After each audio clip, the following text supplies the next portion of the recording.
દેવ ઇન્દ્ર બોલાવશે. અરે દેવ ઇન્દ્ર એવા શું કામ પડે તો પવન બોલાવો. અરે મહાદેવ આપ સર્વ જાણો છો સદા તમે પૂછો છો તમે પણ સાંભળી લો પેલાના ઋષિમુનિ હજારો તપ કરતા છતાં મારા ઇન્દ્રાસનને કાંઈ થાતું. અત્યારે કાળા માથાનો માનવી ફક્ત 3.5 દિવસની અંદર મારું ઇન્દ્રાસન બોલાવ્યું છે. શું મારું ઇન્દ્રાસન લેવાતું છે?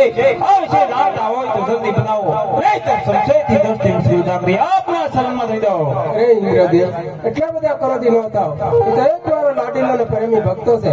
એ કોઈ શહેર માટેની ખોટાયો છે, કોઈ ઇન્દ્રની આશીને નથી આવ્યો. માટે પોતપોતાના હાથમાં જાઓ. હું સપના રૂપી દર્શન જેમણે આપો છો. ચાલો દેવો આ તો દેવનો દેવ મહાદેવની સ્તુતિ કરીએ.